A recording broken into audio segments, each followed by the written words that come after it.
We've got Wayne Green, the Regional Superintendent of Department of Fire and Emergency Services, has kindly come and joined us. He's going to discuss Community Centre Emergency Management presentation. Just a bio on Wayne, which is rather impressive, starts with this. Wayne Green's working life began as an apprentice in carpentry and joinery with the Defence Force, serving 8 years in the Royal Australian Engineers. After discharge, he began a career as a firefighter in the Northern Territory Fire and Rescue Services. And in 1998, he returned to WA and joined the Department of Fire and Emergency Services, DFES. In January 2003, as a lateral entry firefighter and from the DTFRS. Yep. He was recognised as a senior firefighter in the 2004, where his skills as an internal structural firefighting instructor were used to develop a compartment fire behaviour training program for career and volunteer firefighters across WA.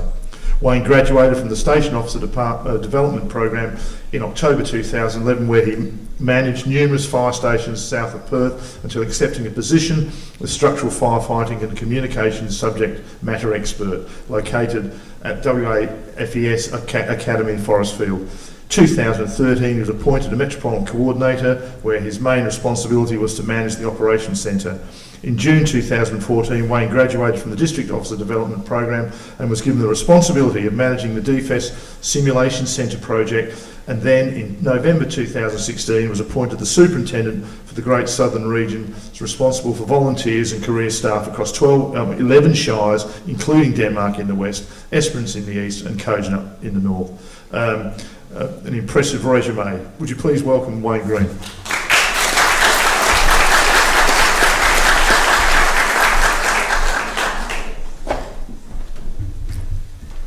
Thanks, Mark, and thank you for the opportunity to address the Denmark community on such a passionate topic for all of us involved. Bev, thank you for bringing all this together and giving everyone a chance to share their stories and their passion about this topic. I specifically asked to come last tonight. What a terrible choice that was, because now everyone wants to get home. But the reason I did that is because our firefighters and our emergency service personnel, they come at the end of all of this. So it doesn't matter what the debate ends up with on the ground, our people have to deal with that. So regardless of the outcome, we do come last in response, and I'll touch on a few other things that we do prior to response, but community-centred emergency management is key to us. Because I'm going to flick through a few slides quite quickly, Bev, on these next few, because it's based around our resources. Now, when we hear an argument that we'll put more resources at the moment in the Great Southern, we've got one career fire station, and that's for the City of Albany. So those firefighters, at any one time, we may have one station officer and 3 career firefighters to keep the City of Albany safe. Now, they will travel outside of that area. They will come over to Denmark, which they have quite often, but that's to back up our volunteers, and we'll flick onto that now. And our most important and valuable asset for us in WA are our volunteers. Career staff, we only have 1,000 or so across the state, 1,020 in actual fact. And spread, most of those are metropolitan based. So without our volunteers, we don't have a response, and they're the people that really matter to me, because they don't get paid for this. I put my hand up as a career firefighter. I love the career, very passionate about it. But these ladies and gents, they give up their time, they interrupt their work, they interrupt their loved ones, their family life, to come out and keep all of us safe in the community. So for Denmark, we've got 14 bushfire brigades here, and Mel had some stats earlier, just over 400 volunteers. Sounds like a lot on the ground, but we don't always have 400 volunteers available at any one time. And to put that into perspective, and I'll jump ahead a bit because of time, on last Saturday, we had 11 fires in the Shire of Ravensthorpe.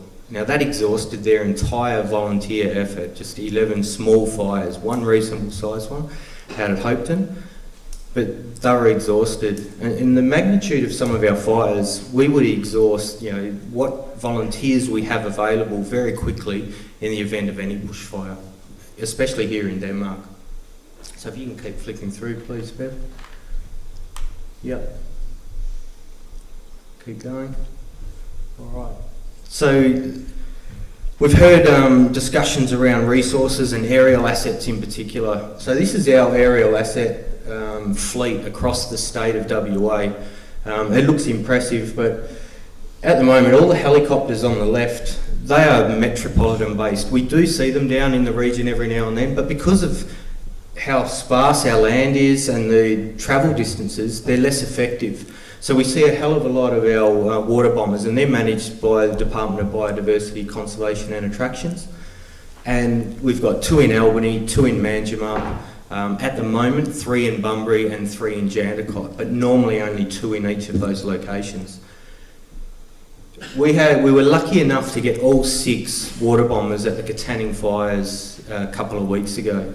Very rare, because we were just lucky that we were the only decent fire at the time. We had some other fires over in Forestania where they couldn't use the water bombers, so we were able to put them to effect.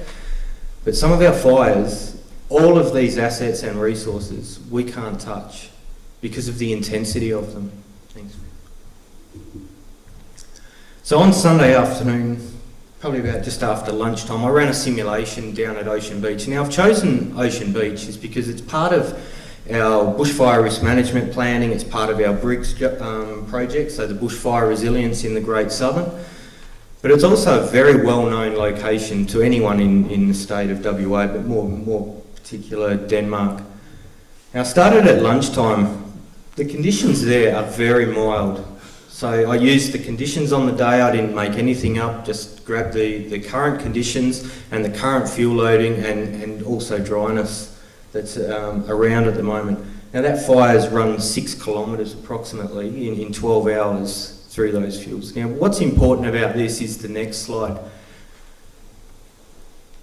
These fire line intensities give us an indication during our response phase of how effective our succession could or could not be. Do we commit? And it is key, and I support Dr. Dixon's approach that rapid early response is key for us, because if we can get onto these fires very early in the first hour before they get a chance to grow, we have our best chance of succeeding. Now the reason why I'm talking about access is that's part of our mitigation planning. It's not all about reducing fuel loads, it's about building access and egress. Because if we don't have the access, we're not going to be able to get to these fires, and before we know it, they're too large for the limited resources that we have to be able to extinguish them. The other thing that's relevant to the fire line intensity is our fuel loads, and that's why for us, fuel mitigation or fuel reduction is key in some of these areas. Now whether it's out in the greater landscape, for us more importantly it's around our critical assets. The volunteers at Katanning saved all of their critical infrastructure purely by standing and defending. Now all they were faced with, and I shouldn't say all, but what they were faced with was paddocks. So stubble left in paddocks running into town. Very low intensity fuels. Have a look around here in Denmark and the dryness of our fuels. We will not be able to stand and defend our assets. There is no way we'll be able to stand with our back to a power station with some of the fuel loads that exist here in Denmark. If we got a fire in the wrong conditions, now these are just nice mild conditions, and we would still struggle with some of these intensities to be effective on them. Thanks, Beverly. So there's some figures that we use here in Western Australia in terms of how effective or the likelihood of us being able to suppress these fires. I won't bore you on those statistics. You got the slide before that was just a very mild, low to moderate fire danger ratings in relatively low fuels. Yes, please, Bill. Now that's a shot from New South Wales this year. Nothing stopping that fire in those fuel loads. No one standing in front of that. None of our air assets can touch that. And the other side of increasing our resources, every one of our resources at the moment until new technology comes out, uses our most valuable resource, and that's water. And we're running out of it. So without lower fuel loads, we are left with fires that potentially look like this. Now I've chosen this photo because once again you drive down Shadforth Road and you can see fuel loadings like this at the moment. Now they look nice and green, but anyone who knows and fill yourself with your experience in firefighting, with our dryness at the moment, all of this becomes readily available to burn. And you've no doubt seen that yourself, as we have, and we don't want to see that again, and we want to try and avoid that. Because it's the people that are in this room, the volunteers that sit in this room, that actually have to go and look after these fires. Nothing's looking after that. So our only strategy for something like this is early evacuation. Thanks, Beverly. Hence why, yes, I'm talking about response, but unless we prevent and prepare for some of these fires, that last slide is what we potentially could be faced with. So the work that Mel and the Shire of Denmark are taking on at the moment with their bushfire management planning or risk planning, it's exceptional. The level of consultation, and that's why tonight is so valuable, because we can't have polar opposites. We have to come together to share these stories, to understand the values. Leicester, the Indigenous heritage values, a fire that we just saw in the other side is going to wipe all of that out. So we work with all of the groups to try and make sure that we prevent that from occurring. But there has to be some trade-off along the way on everyone involved. And while I'm still on this slide, at the moment we've got a group that is set up between Jerramungup, Ravensthorpe and the Shire of Esperance, and it's called the South East Fire Working Group. Now this model, it brings all three shires together, the Chief Bushfire Control Officers, the CEOs, DBCA are heavily involved in that, and it puts everyone's plans on the table, but it doesn't just keep it at the fire agencies. We have beekeeping industry, we have Indigenous heritage representatives, we bring those ideas to the table, and everything's negotiable.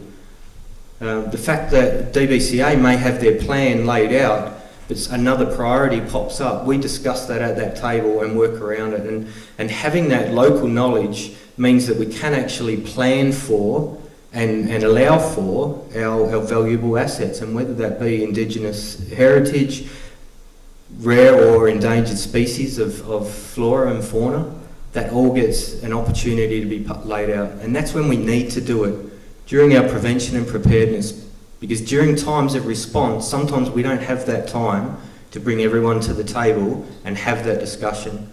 Decisions have to be made, and life and property will always take value over anything else. We will always discuss options. Forestania was certainly one of those opportunities, but once again it was out in the greater landscape, not putting an impact on a local community. So we're able to put tracks around 100-year fuels that hadn't been burnt, marsupials that hadn't been seen before, were popping back up and were identified in previous field trips. So we're able to protect that area. Unfortunately, the last lot of lightning took all of that back out.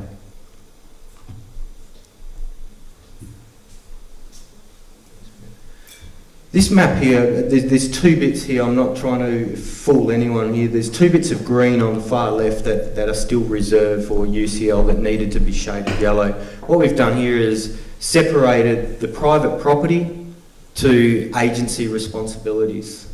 So even if we dealt with all of the agency responsibilities in here, we have still got a hell of a lot of risk there sitting on private property. And that's why the bushfire resilience in the Great Southern Project is paramount. The work that Kath's doing alongside Mel, but more importantly, involving everyone within this room. Because without everyone on side, we will fail here. We will not win this battle, and we will have potentially a New South Wales, Victoria or Eastern States style fire come through the community of Denmark. So these next few slides, this is our community-centred emergency management. It's getting everyone on board. The work that Charlotte Powers has been doing with your community, we've gone from 0 to 54, nearly 60 bushfire ready groups. That's a sign that we are starting to win. But unless these forums continue to come together and we share each other's values and concerns, then we're going to end up with polar opposites, and we can't afford for that. when we're dealing with such a fragile environment, but more importantly, all of the life that sits in this room and out in the community. Once again, your local volunteers. This here is, we can't spend money on private property, but we can invest money in the private property owners. So this is our winter burning programs that we talk about, the cooler burns, getting the community on side, that if you ladies and gents take ownership of that risk on your private properties and can start dealing with it in cooler burn conditions, it means that our assets, or our life and our assets, are better protected. We can afford for a run to come in every now and then because we've protected our key assets.